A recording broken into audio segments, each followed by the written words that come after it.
Ayon nga po sa Climate Forum ng Pag-asa, 15 probinsya na ang nakararanas ngayon ng drought or tagtuyot. Ano ba mga posibleng epekto nito sa atin mga kapatid? Alamin po natin yan kasama ating resident meteorologist live na live po sa San Juan, La Union, ang ating weather Tito Alvin Pura na laging may panahon para sa iyo. Tito Alvin. Good morning mga kapatid at good morning Mama James. Nauna na nga ako dito sa San Juan Beach sa may La Union para sa gaganaping Kapatid Day natin bukas.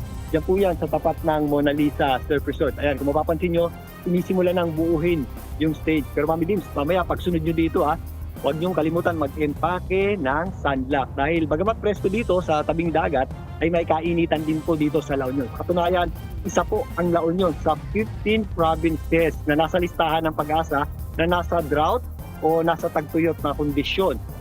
Dahil po, yung drought po na yan ay yung ating pag-ulan ay nasa less than 60% ang natatanggap natin sa loob ng 3 buwan, yung 60% na average natin. Ang iba pang probinsya dyan na nasa ilalim ng drought, kasama po dyan ang Abra, Apayao, Benguet, Ifugao, Ilocos Norte, Ilocos Sur, Isabela, Kalinga, ito ang La Union, kasama po dyan, Mountain Province, Nueva Ecija, Nueva Vizcaya, Pangasinan at Quirino, kasama na rin po dyan ang Tarlac. Samantalang 32 provinces naman ang nasa dry spell at 23 provinces naman ang nasa dry conditions. At mga kapatid, magpapatuloy po ang init at alinsangan ng panahon sa susunod na araw, sa susunod na linggo, hanggang sa susunod na buwan. Kaya doon ingat pa rin po tayo mga kapatid, lalong-lalo na po sa mga lugar na aking nabanggit na nasa ilalim ng drought condition o nasa ilalim ng tagtuyot.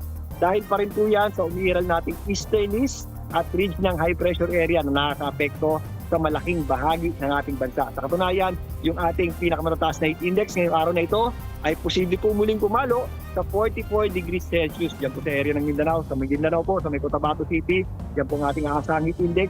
42 degrees Celsius naman sa may Stanley Point, sa Cavite City. Maging dito po sa area ng Butuan, nasa 42 degrees Celsius din po yung ating heat index. Nasa 41 degrees Celsius naman yung ating heat index, diyan po sa area ng Iloilo, diyan po sa may Iloilo City. Samantalang dito sa La Union, nasa 39 to 40 degrees Celsius yung ating aasahang heat index. Kaya mag-ingat din po tayo sa matinding init ng panahon dito mula ngayon hanggang bukas. Sa Metro Manila naman, naglalaro naman sa 37 to 39 degrees Celsius yung ating heat index. Magpapatuloy po yung ating mainit at malinsangang panahon, lalong-lalo na sa tanghali.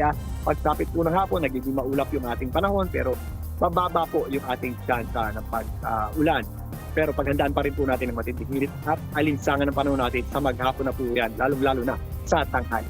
At yan muna ang latest sa ating lagay ng panahon. Muli ako ang inyong weather Tito Alvin mula dito sa San Juan, La Union. Laging may panahon para sa inyo.